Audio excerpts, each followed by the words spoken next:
Hello guys! At eto na naman ang mangyan. Talaga namang mangyan ako.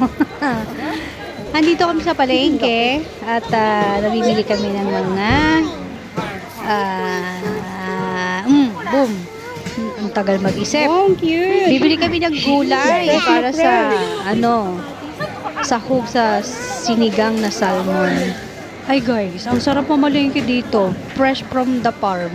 Tuwing umagay, madaling araw yan dinideliver dito sa palengke. Sira? Okay, Paano mura naging sira? pa. Hindi naman sira. Ay, kamatis, namimili kami ng pangsahog nito sa salmon. Ito pwede rin naman. Yung prutas, mura din. At Dalawa? alam nyo ba guys, yung salmon, Ote. ang isang ulo ng salmon is 10 renminbi lang. Bayad na ba to? Renminbi. So, ibig sabihin very cheap siya kasi pag binili mo yan sa mall, nasa hundreds na yan. I mean, like 70, 60 renminbi ganun. Pero dito sa kulang. Okay, ilibot ko muna ang inyong mga mata sa mga paninda nila na sibus. Ayan. Ayan, gulay na naman pala ang aking pinakikita. Putas. Mura lang yan guys.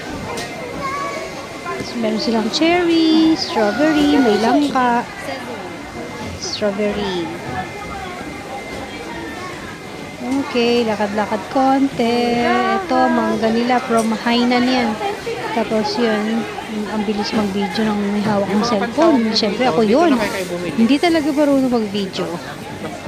Okay. Saan ba ako pupunta nito? Okay, sili.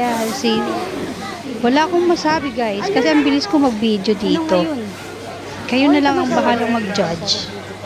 Ay, ang gulay niyan. Very healthy yan. Gulay. Guys. Labanos. Yeah. May sitaw na kinaano si ate. Oh, binibili. Hugis niya ng ganun. Mabugbog. Uy, may pogi.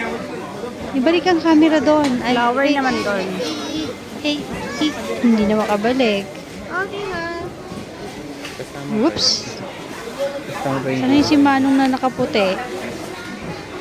Wala. Anyways, ayan palengke dito. Ay, tapos na pala. Thanks for watching.